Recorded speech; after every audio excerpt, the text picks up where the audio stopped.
माँ का बदला। गांव के एक कोने में रहने वाली सुजाता देवी अपनी 2 बेटियों के साथ रहती थी। उनके पति रमेश एक हादसे में अपनी जान गंवा बैठे थे। सुजाता ने अपने बच्चों को पालने के लिए हर संभव कोशिश की।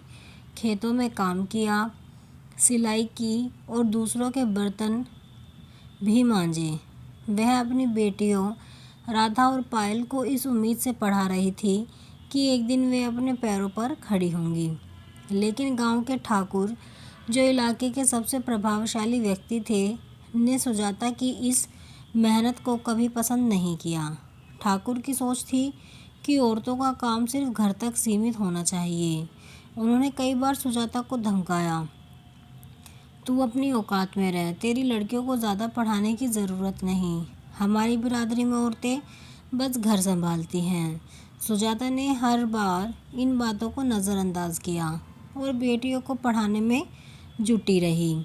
लेकिन एक दिन ठाकुर के बेटे विक्रम ने राधा के साथ बदतमीज़ी करने की कोशिश की। राधा किसी तरह बच निकली और रोती हुई घर पहुंची। जब सुजाता ने यह सुना तो उसके भीतर ज्वालामुखी सुलग उठा। उसने तय किया कि अब वह चुप नहीं बैठेगी। अगले दिन सुजाता ठाकुर के घर गई और पूरे गांव को साथ लेकर वहां पहुंची। उसने सबके सामने आवाज़ उठाई, आज तक मैं तुम्हारे अत्याचार सहती रही, क्योंकि मुझे लगा कि मेरे बच्चों की खातिर चुप रहना ही बेहतर है। लेकिन अब मेरे बच्चों पर हाथ डालने की कोशिश की तो यह माँ तुम्हें माफ़ नहीं करेगी। ठाकुर ने गुस्से में कहा, औरत अपनी हद में रहे, नहीं तो अंजाम बुरा होगा। सुजाता ने उसकी आंखों में आंखें डालकर जवाब दिया, तुम्हारे जैसे लोग सिर्फ डराकर जीते हैं, लेकिन आज मैं तुम्हें दिखाऊंगी कि एक माँ का गुस्सा क्या होता है। सुजाता ने पुलिस में शिकायत दर्ज कराई। उसने विक्रम और ठाकुर के सारे काले कारनामे उजागर कर दिए।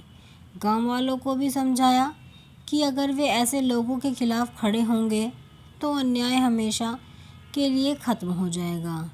कानून ने विक्रम और ठाकुर दोनों को उनकी सज़ा दी। पहली बार गांव के लोग महसूस कर रहे थे कि अन्याय के खिलाफ आवाज़ उठाई जा सकती है। सुजाता ने अपनी बेटियों को अपने सपनों की उड़ान भरने का हौसला दिया। वह गांव की औरतों के लिए एक मिसाल बन गई। सीख, जब माँ का धैर्य टूटता है तो वह अपने बच्चों की सुरक्षा और सम्मान के लिए किसी भी हद तक जा सकती है।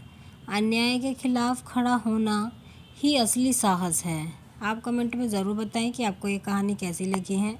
अगर आपको ये कहानी पसंद आई है तो वीडियो को लाइक करें, शेयर करें और चैनल को सब्सक्राइब करें ऐसी ही कहानियों के लिए।